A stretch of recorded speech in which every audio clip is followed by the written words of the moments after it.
L'autre info, Guy qui est au Bhoutan. Oui, grâce au site 7 sur 7 qui met en avant un reportage extraordinaire de la correspondante de la BBC au Bhoutan, candidat Beveridge, le Bhoutan, pays situé dans l'est de la chaîne de l'Himalaya. Reportage génial vraiment consacré au Yéti. Et comment ça? Bah oui, il y a très longtemps, Madame Masson-Delmotte, que personne n'a entendu parler du Yéti. Je pense que vous en êtes rendu compte. Je rappelle que le Yéti, autrement nommé abominable homme des neiges, fait partie du folklore de la région de l'Himalaya, mais que pour la communauté scientifique dont vous faites partie, c'est une légende. Le Yéti n'existe pas. Donc on n'en parle plus au Bhoutan? D'après la BBC, si on ne parle pas du Yéti, ou en tout cas moins, c'est parce que grâce au progrès, notamment l'électricité, les villageois n'ont plus besoin de grimper dans les montagnes pour aller chercher du bois pour leurs poêles, ni de grimper dans les hauts pâturages pour faire paître leurs yaks et leurs chèvres.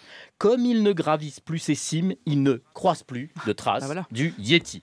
On n'a donc plus de récits récents. Les seuls qui en parlent encore sont des septuagénaires ou des nonagénaires racontant des histoires de leur jeunesse. C'est le cas de Pem Dorji du village de Chendebji qui raconte qu'à 9 ans, partie dans les montagnes récolter des feuilles séchées pour le bétail, elle avait vu des empreintes fraîches laissées par le Yéti, sans doute laissé derrière lui. Lorsqu'elle a décrit les empreintes du Yéti à son père, il lui a expliqué que les pieds du Yéti pointaient vers l'arrière avec le talon à l'avant du pied. En fait, on disait plutôt au Bhoutan... Pas être pratique pour mais marcher. non, mais c'est parce qu'en fait, c'est pas tout à fait ça. C'est que la légende voulait que le Yéti se déplaçât en marche arrière pour tromper l'ennemi. On racontait aussi qu'il ne pouvait pas se courber. C'est un autre septuagénaire qui raconte lui que les poils du Yéti ressemblent à ceux d'un singe, mais que ses pieds et ses mains qui ressemblent aux nôtres sont énormes. Le dernier villageois de Chendebji qui a vu peut-être de possibles preuves de l'existence du Yéti est un certain Norbou.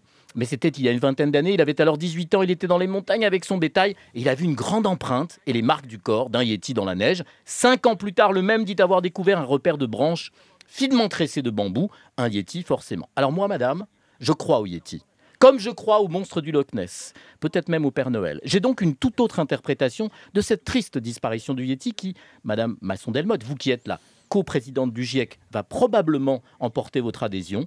Ne croyez-vous pas que le Yéti est une victime collatérale du réchauffement climatique ?